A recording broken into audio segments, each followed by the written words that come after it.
E aí, pessoal, tranquilidade? Hoje, na nossa aula 6 de Estrutura de Dados 2 do Centro Universitário Católico de Quixadá, do professor Alanson, vamos falar sobre listas simplesmente encadeadas. Essa atividade é referente à terça-feira, 27 de 2 de 2018, onde vamos criar uma lista simplesmente encadeada com os mesmos métodos da lista duplamente encadeada, porém com um nó simples, ou seja, com a única referência para o próximo nó.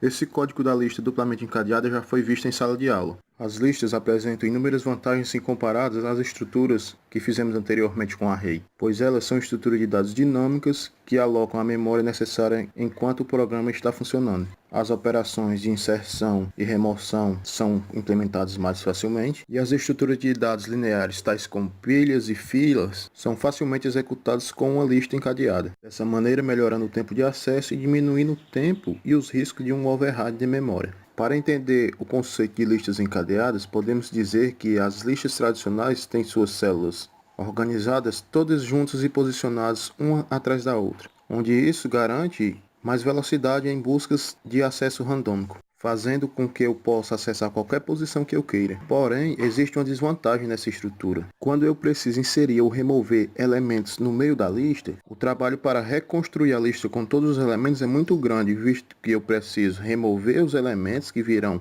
após o novo removido elemento e depois recolocá-los, formando assim uma lista maior-menor. Como sempre, essas são definições bem superficiais. Eu sugiro que você procure algum livro que tenha falando sobre essas estruturas. Vamos dar uma olhada no código agora.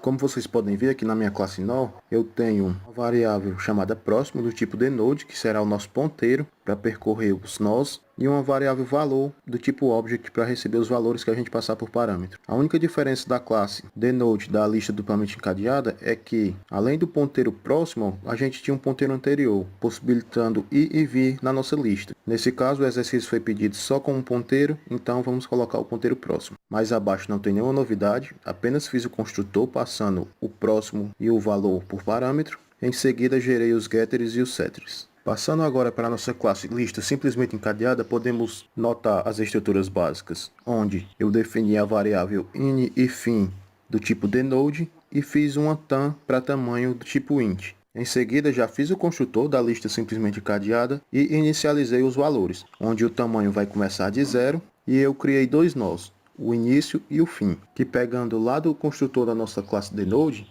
eu digo que o próximo do meu início vai ser o fim e o valor vai ser null por enquanto. No outro objeto, o próximo do fim vai ser null e o valor também vai ser null. Pouco mais abaixo eu coloquei in.setPróximo, recebendo o fim, para que quando a nossa lista estiver vazia, os dois objetos vão ser criados e o in vai apontar para o fim, mesmo sem nenhum valor entre eles. Aqui no primeiro método, inserir na primeira posição, eu faço a verificação se a nossa lista está vazia com o isEmpty. Caso esteja, eu crio um nó, digo que o próximo dele é o fim e seto o valor passado por parâmetro, onde o início.setPróximo vai receber o novo nó que eu passei por parâmetro. Caso já exista algum elemento inserido na nossa lista, vai entrar na condição do else, onde eu vou criar um novo nó e dizer in.getPróximo. Quando eu digo in.getPróximo, quer dizer que é depois do que está no início.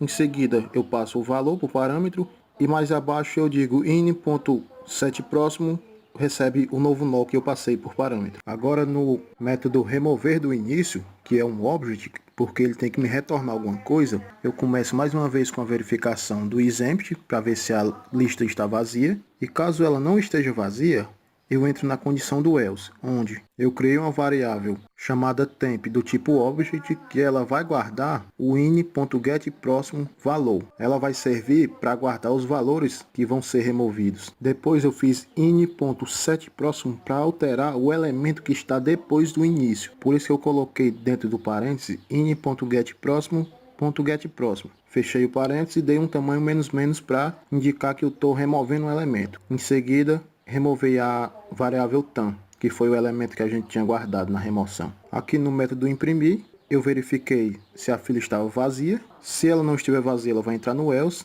E eu coloquei uma variável auxiliar do tipo dNode, recebendo in.getPróximo. Essa variável vai servir para a gente percorrer os nossos nós, onde eu coloquei um laço de repetição while, dizendo que se o auxiliar for diferente do fim, Enquanto isso for verdade, ele vai imprimir auxiliar.getValor, ou seja, ele vai pegar os valores que estão dentro do nó. E para caminhar, eu coloquei aux, recebe aux.getPróximo, assim ela vai caminhar nos nós da nossa lista. Passando agora para a classe usa lista simplesmente encadeada, eu instanciei o main, criei um objeto L1 do tipo lista simplesmente encadeada e agora eu vou chamar os métodos da lista simplesmente encadeada. Como vocês podem ver, eu chamei L1 ponto inserir no início, isso para A, B, C, inserir nos elementos, fiz o imprimir, o remover do início e eu imprimi novamente. É só isso, pessoal, não tem nenhum mistério e até a próxima.